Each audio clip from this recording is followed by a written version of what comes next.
This episode is brought to you by Choiceology, an original podcast from Charles Schwab. Hosted by Katie Milkman, an award-winning behavioral scientist and author of the best-selling book How to Change, Choiceology is a show about the psychology and economics behind our decisions. Hear true stories from Nobel laureates, authors, athletes, and more about why we do the things we do.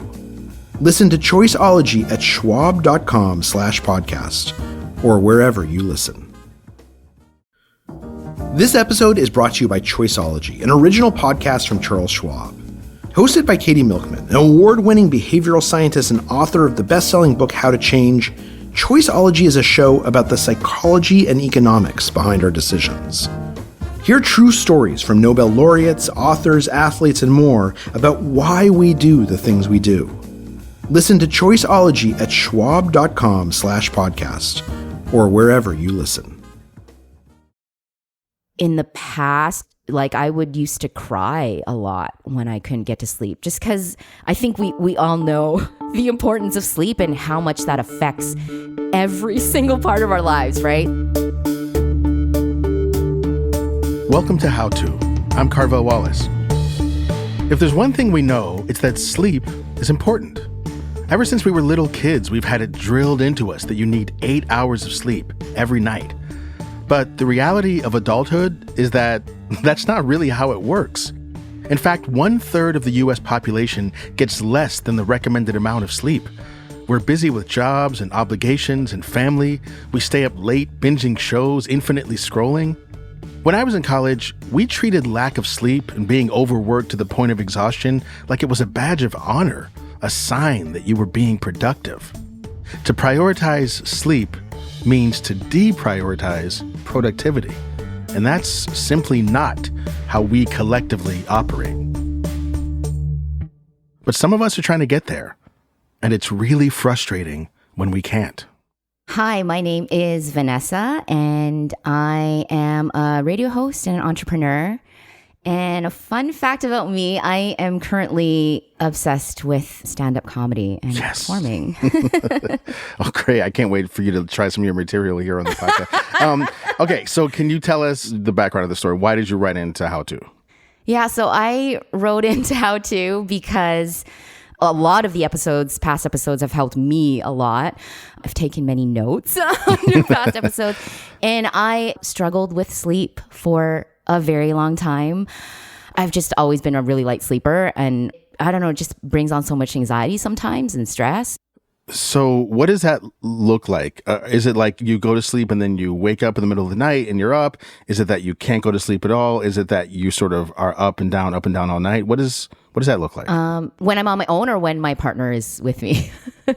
I'm curious about both, but I think we're going to start with what's it like when your partner's with you? So when my partner is over, it's very hard for me to fall asleep. I just feel like I am so aware that he's beside me and he's breathing and I can hear him breathing. And I wear earplugs, by the way. My sense of hearing is too good, I would say. But I can hear him breathing, and any slight movement, I'm like, oh, I'm up. I'm just so aware, right? And I get really stressed out about not being able to sleep. And then I think also it's the anticipation of, oh, my partner is going to be staying over with me. I just really need to get a good rest. And then I don't. And then it's so frustrating.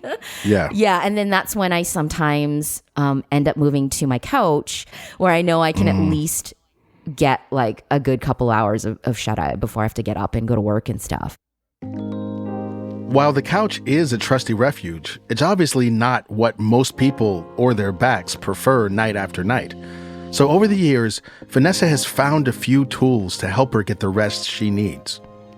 I have started repeating, mantras to myself and just saying it's okay. I'm safe. I can rest. I don't need to be alert. I need to sleep, right? Trying to just tell myself to relax my body and doing my breathing exercises. And sometimes that works. And of course, I think with my schedule and, my work schedule and all the extracurricular things that I really love doing, sometimes even that causes anxiety and some stress because I know I have a lot on my plate, if that makes sense. And I'm like thinking about it, right? And so this is when at night I'm like, okay, Vanessa, like you don't need to be thinking about all of these things before you go to bed, right? Like, you know, that's going to keep you up. It's again, I tell myself like, it's okay. Like, I'm safe. It's okay for me to let those things go, you know, for the night so I can sleep. And then in the morning I can, you know, start my to-do list again or whatever I need to get done. Sometimes that works. Sometimes that doesn't. In a sense, sleep, as Vanessa is describing it, is really a battle with the brain. And how can a person win that? What do you do? We decided to ask someone who's been working on this issue for a long time. Hi, I'm Dr. Wendy Troxel. I'm a licensed clinical psychologist, specially trained in sleep medicine. I'm also a senior scientist at the Rand Corporation, and I'm author of the book, Sharing the Covers, Every Couple's Guide to Better Sleep. So whether you can't get to sleep, can't stay asleep, can't deal with the snoring, or are simply just fighting for your life in bed, Dr. Troxel has some wonderful advice for you. And because this is such a big topic, we're going to break it up into 2 parts. This week, we talk about getting a good night's rest. And next week, we talk about doing that while sharing a bed. And later, we're going to revisit a show that you all had lots of thoughts about. You'll remember that a few weeks back, we published an awesome episode about how to get back into reading books. So many of you wrote in with brilliant advice of your own that we decided to read some of it at the end of the show. So make sure to stick around.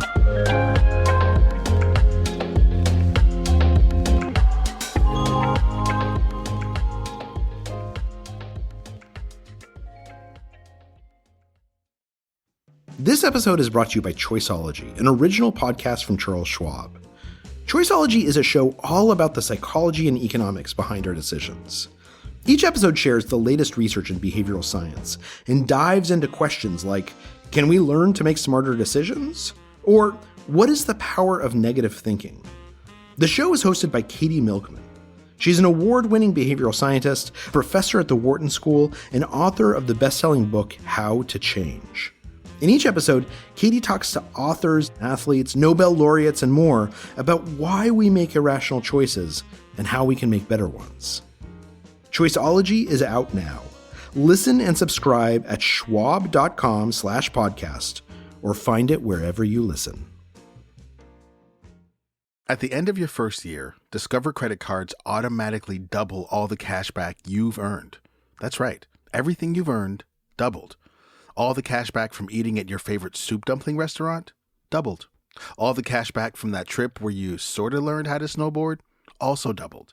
And the best part, you don't have to do anything ridiculous to get it. Nope, Discover does it automatically. Seriously though, see terms and check it out for yourself at discover.com/match. I'm sure, Dr. Troxel, you have so many thoughts and ideas. I'm chomping at the bit. What are you thinking? I'm sure you are. Go.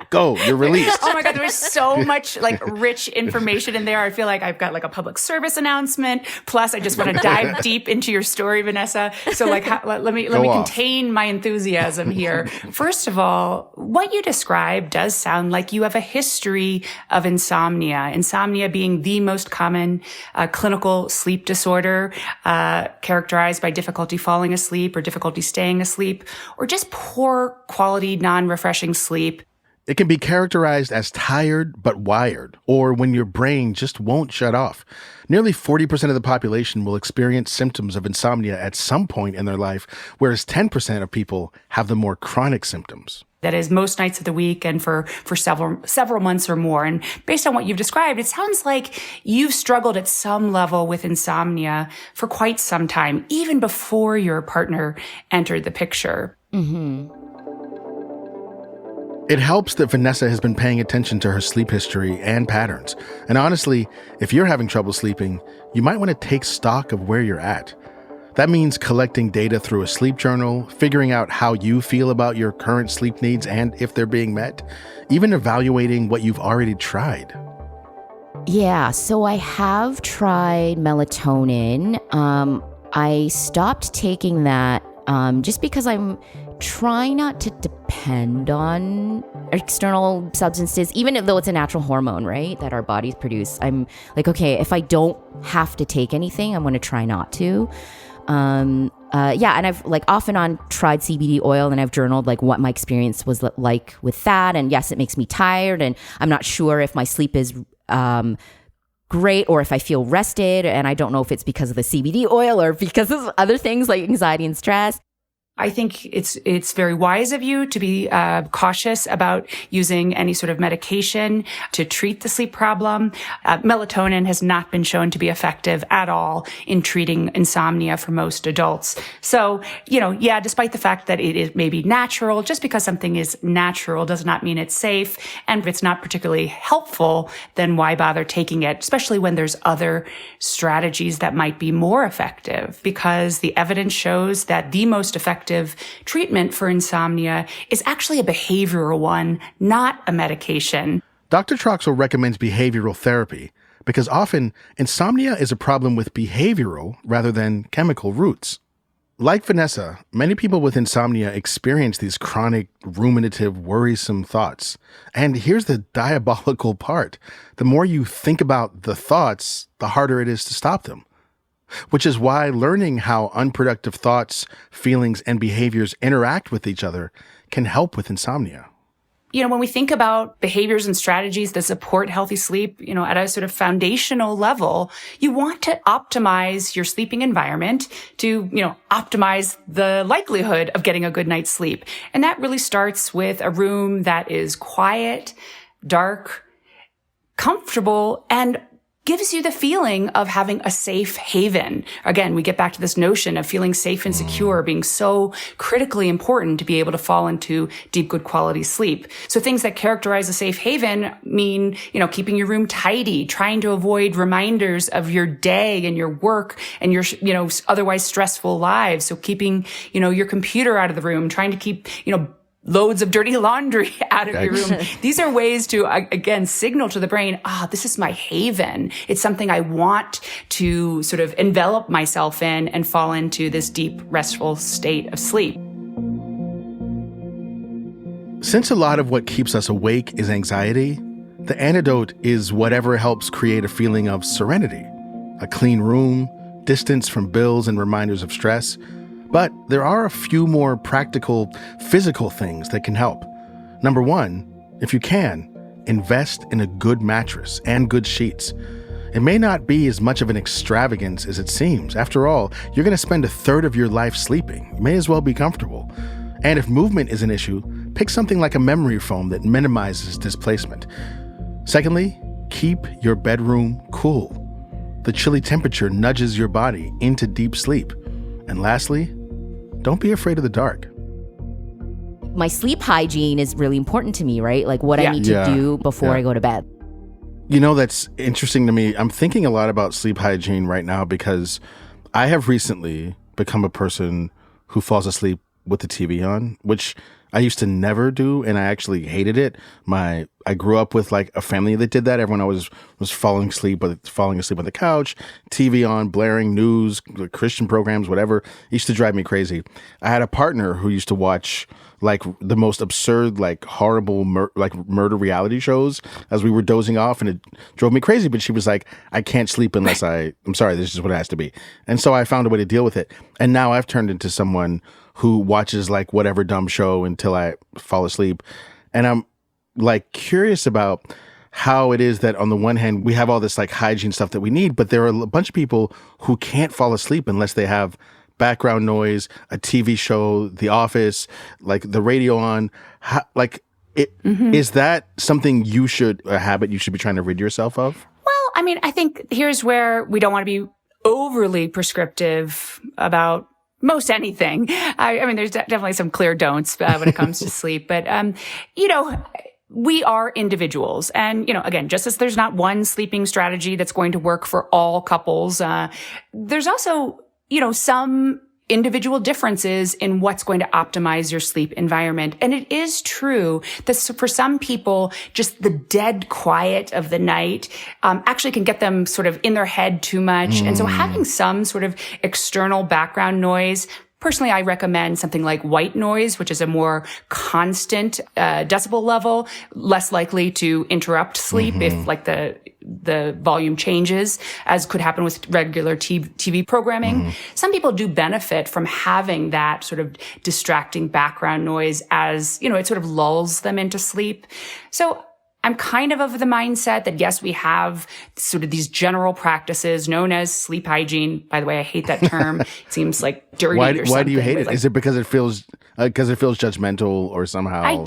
Yeah, it's like we have like dental hygiene and we have like sleep hygiene. And it's like, well, what right. Is the alternative that you're like a dirty sleeper? I don't know. Like, I've never liked that. Sleeper. You're a dirty sleeper. You sleep with the television on, you take your phone to bed, you are a dirty sleeper. Okay. All right. So not that. That's going to be the one thing I learned from this podcast. Okay.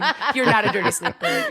You may need to improve on your sleep habits and health behaviors, but you're not a dirty sleeper. So it's a little judgy and sort of misses the point that these are, modifiable behaviors that, are generally good for sleep. They won't, by the way, treat a sleep disorder, because, by the way, Vanessa, I'm sure that you are like the best practitioner of good sleep hygiene, as all people with insomnia are, by the way. They know way too much about sleep hygiene and they still have a problem.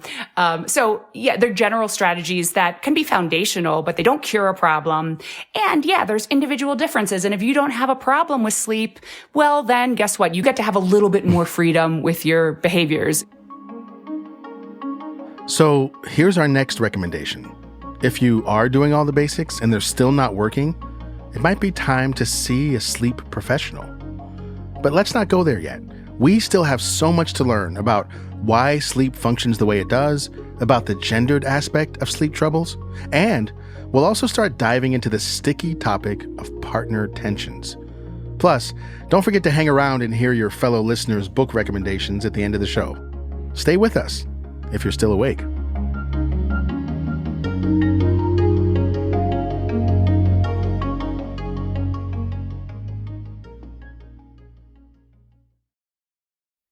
This episode is brought to you by Choiceology, an original podcast from Charles Schwab. Choiceology is a show all about the psychology and economics behind our decisions. Each episode shares the latest research in behavioral science and dives into questions like, can we learn to make smarter decisions? Or what is the power of negative thinking? The show is hosted by Katie Milkman. She's an award-winning behavioral scientist, professor at the Wharton School, and author of the best-selling book, How to Change. In each episode, Katie talks to authors, athletes, Nobel laureates, and more about why we make irrational choices and how we can make better ones. Choiceology is out now. Listen and subscribe at schwab.com/podcast or find it wherever you listen. It's time to reboot your credit card with Apple Card. Now, when you get a new Apple Card by May 31st, you can earn $75 back at Nike.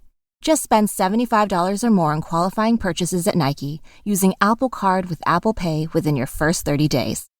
Apple Card gives you unlimited daily cash back that you can automatically grow at 4.15% annual percentage yield when you open a high-yield savings account. Learn more about Apple Card in the Wallet app on iPhone. Apple Card subject to credit approval. Savings provided by Goldman Sachs Bank USA. Member FDIC and available to Apple Card owners subject to eligibility requirements. $75 daily cash valid only for new Apple Card accounts opened by May 31st, 2023. Qualifying purchases at Nike only within the U.S. Additional terms and limitations apply. Visit apple.co/Nike promo for important offer details. Hey everybody, it's Tim Heidecker. You know me, Tim and Eric, Bridesmaids, and Fantastic Four. I'd like to personally invite you to listen to Office Hours Live with me and my co-hosts, DJ Doug Pound. Hello. And Vic Berger. Howdy. Every week we bring you laughs, fun, games, and lots of other surprises. It's live. We take your Zoom calls. Music. We love having fun. Excuse me? Songs. Vic said something. Songs. Music. I like having fun. I like to laugh. I like to meet people who can make me laugh. Please subscribe now. We're back with Vanessa and Dr. Truxell, author of Sharing the Covers, Every Couple's Guide to Better Sleep.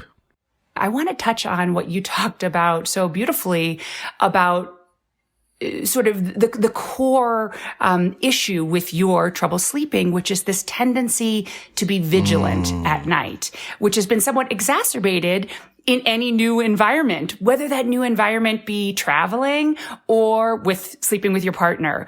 And this is really thought to be sort of one of the core constructs or sort of the underlying ideology of insomnia, that some people just really have trouble down-regulating those arousal mechanisms that is sort of our alertness mechanisms. And in fact, over time, the more you struggle with sleep, the more you actually become more vigilant at night, because things like anxiety or anticipation of, oh my gosh, am I going to be able to sleep tonight? How bad is it going to be now that my partner is sleeping with me? That sort of anticipatory anxiety further amps up the vigilance response. Now, vigilance is antithetical to the sleep state. To be able to fall asleep, and you also use this word, you need to feel safe and secure, right? And that makes sense from an evolutionary standpoint. We as human beings, we need sleep for survival. But sleep itself, when you really get down to it, it can be an unsafe thing to do from an evolutionary standpoint. You're lying down, you're semi-conscious, your eyes are closed, you're vulnerable to potential threats from the environment. And part of that is hardwired into our brains and biology, and some of us have more of this vigilance response. Now, what's also interesting to me is we as human beings also tend to be social beings. And so one of the primary ways that we as humans create a sense of safety and security is actually with our connections with close others. That said, you are in how long have you been in this relationship, by the way? So just under a year. Okay, so it's still a relatively new relationship. And unfamiliarity is also a threat signal to our brain. And again, so that even though relationships, and hopefully it's a good quality relationship, can psychologically provide a lot of benefits, particularly over time, in allowing you to feel safe and secure, especially at night when we're vulnerable as human beings. But right now, there's partly an adaptation process that needs to happen. And just getting used to your partner being there, his noises, his movements, his breathing, that all sounds like it's signaling in you this increase in the vigilance response. And that's where you're starting to feel more anxiety and worrying about how you're going to sleep with your partner. And I just want to say that that's really normal. And this is part of the problem, is that we lack a dialogue in society about, when you adjust to a new relationship, it's not just about getting to know the person, in the part of the day that is daylight hours, but it's also in that crucial third of our lives that we mostly spend asleep. Ever since you said that it was associated with vigilance, I started thinking about all the people who I know who have had trouble sleeping besides me, are all women. And I've always thought about, these are also people who I feel like move through the world with an increased sense of responsibility for everyone and everything around them. Exactly. For the children, the relationships, the job, the household, the whatever, like in ways that it feels to me that it's not just like, something is biologically off and I don't produce enough sleep hormones or whatever it is.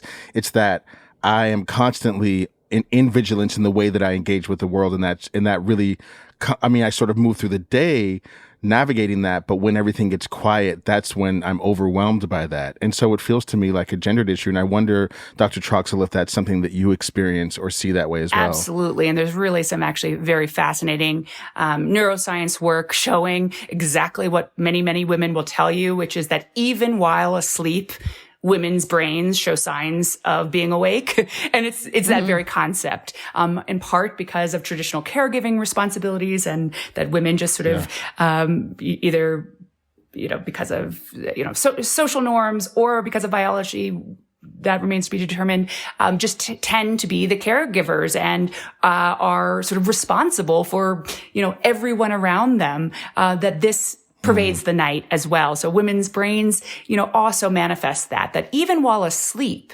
women's brains show some heightened activity in certain areas. And that might actually be part of the sort of underlying reason why women, statistically speaking, are more likely to have insomnia than men. I'm curious about some of the kind of like, I guess, biology around threat and the way our brains function at night. Like what is sleep really biologically from like a brain perspective? And then how does anxiety, like the type that Vanessa is describing, and that I think many of us can relate to, especially over the past few years, how does that anxiety interrupt the normal biological pattern of sleep? Yeah. Well, I think the easiest way to think about it is sort of in the context. I mean, I think about sort of, these opposing affective states that also have, sort of physiological correlates, of, vigilance versus safety and security. And, vigilance stimulates a physiological stress response. Here we're talking about sort of the fight or flight response. We have heightened sympathetic nervous system activity. Our blood pressure goes up, our heart rate is increased. We have heightened cortisol responses, all of which we know can interfere with the ability to fall into deep, good quality sleep. And on the other spectrum, you have this feeling of safety and security, which again, physiologically, it looks more like the downregulation of the sympathetic nervous response and the upregulation of the parasympathetic nervous system response, which is one of the reasons why, for instance, that doing practices like meditation or relaxation can be very beneficial for sleep because they help to stimulate that parasympathetic nervous system response or that relaxation response. It's helping to cue the brain and the body that the world is safe and secure, and therefore I can fall into this truly vulnerable state of sleep. Mm-hmm. Now, one other piece that I just want to mention about sort of what sleep is that people have this misnomer that falling asleep is like a light switch, that we have this very sort of discrete, like you're awake and then you flip off the switch and then you're asleep. And that's really not what sleep is. Sleep is a pretty complicated and dynamic process.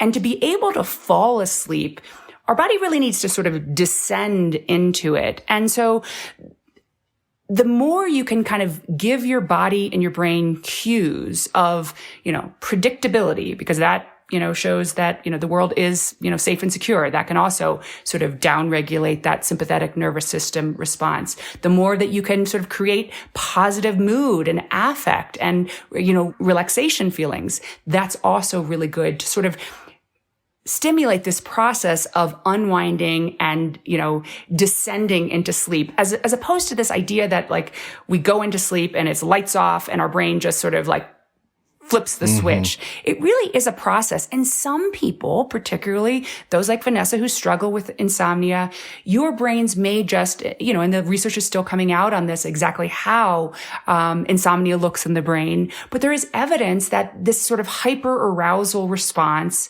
in the brain is part of the core pathophysiology, sort of the underlying reason for insomnia. So you likely need to do more of these things to help that process of descending into sleep and to really cue your brain that, yes, the world is safe and secure. I can downregulate that threat and vigilance response in order to descend into sleep.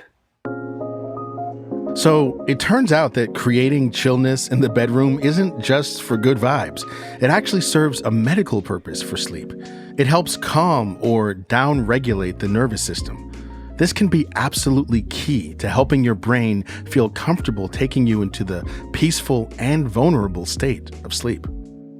But sometimes a more radical approach is needed. One of the problems with people who have insomnia, as you described, is that you just tend to be a really light sleeper.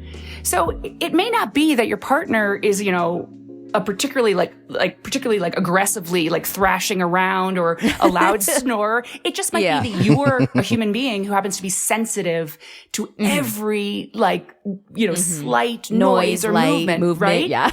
Yeah. What you have is what I would call a low arousal threshold. Here, I'm not talking about sexual arousal. I'm talking about physiological arousal, meaning the propensity for your brain to go from asleep to awake. That threshold is very low for you. The slightest thing can wake you up. So in treatment, one of the things we do is a number of strategies, including actually for a short term, curtailing the amount of sleep you're getting in total so that we increase your sleep drive, that hunger for sleep. And in doing so, research has shown that actually can help you, sleep more deeply in more consolidated fashion so that you're less likely to be, awakened by the slightest movement by your partner. So seeking treatment for the problem is where I would always begin. And then, and what I find clinically, by the way, is often, even though a couple or an individual patient will come into me saying, quite, convinced that, it's the partner is the source of their sleep problem. Once we dive a little bit deeper, we hear, oh, actually, she has a history of this, or he has a history of sleeping problems, and it existed long before the partner. So we find that out, but we also sort of dig deeper into, okay, well, what are the specific sort of relational or the sleeping arrangement issues that might be coming into play? And that's where, with the partner, we might just experiment with different strategies. I love that. So it's like you don't have an answer. You are looking for an answer together. Mm-hmm. And one thing I like about this is that it makes it a problem that people are solving together, because I think that's one of the interesting dynamics here is that this has been a problem that you have had to deal with on your own, and now you have a partner, and it still feels like maybe and I don't know if this is true, but maybe it feels like it's still your problem, and your partner is just there to sort of like, kind of like help, support, but not necessarily that it's something you guys need to solve together. And maybe it is something that you need to solve together. It's a shared problem because it's now a relationship. Yeah, I always say it's a we problem, not a you problem.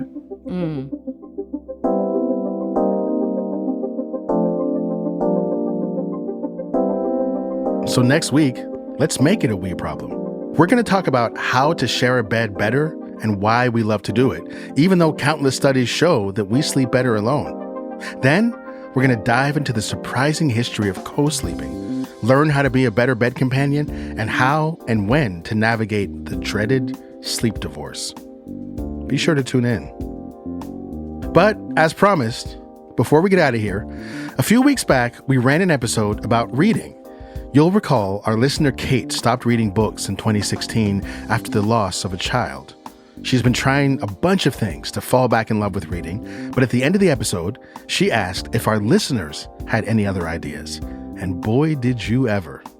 We sent them all to Kate, but we wanted to share a few on the show too. These have been edited and condensed. Our first note is from Susan.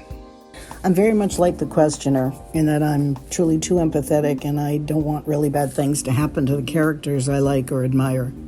My solution, albeit an unpopular one, is often to read the ending of a book when I start to get nervous. If the character meets an unsatisfactory end, I don't usually complete the book. But if I know he or she will be okay, I continue. Interestingly enough, I still enjoy the book even after I know the ending, because I then read the book with more questions and insight.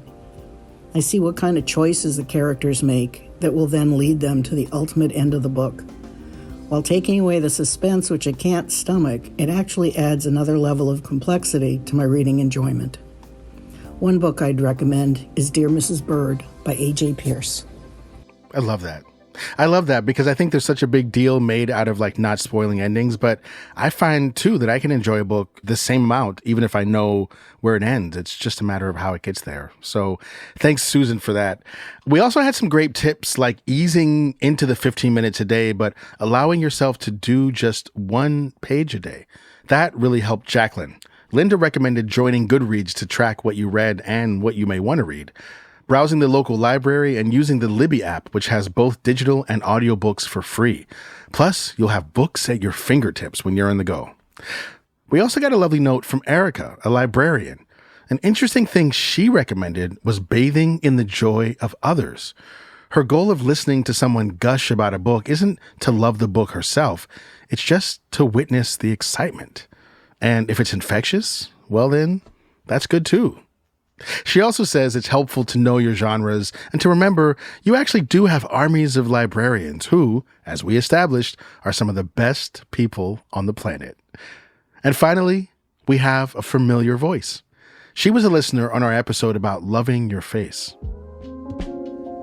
Good morning. This is Rel calling from Ottawa, Ontario. Calling to say how much I enjoyed the episode about getting back into reading. I'm going to share one piece of advice, that is to check out the Reader's Book of Rights. It's a great list that includes things like the right not to read, the right not to defend your choices, the right to skip pages, and the right to read anywhere. I'm actually going to share the recommendation to read Bossy Pants by Tina Fey. As you can imagine, it's hilarious, but it's also really well written, and she shares pretty useful lessons in just leadership. So that's my book recommendation. Thanks again. I love that. Once again, Rel coming through with the good content. I love being able to skip pages when I feel like it. I do that all the time, and I never tell people. Sometimes I just skim a page. I'm like, I kind of get the gist here. So I'm glad that turns out I have a constitutional right to do that. Thank you again to everyone who wrote in. It means so much to us that you took time to commiserate and share your advice. And with that being said, if you ever have advice on any of our episodes, send us a note at howto@slate.com or leave us a voicemail at 646-495-4001. That's also where you can send any questions of your own. And if you like what you heard today, please give us a rating and a review and tell a friend, because that helps us help more people. How To's executive producer is Derek John. Rosemary, Belson, Kevin Bendis, and Jabari Butler produced this episode. Merritt Jacob is senior technical director. Charles Duhigg created the show. Amanda Ripley is my co-host. And I'm Carvel Wallace. Thanks for listening.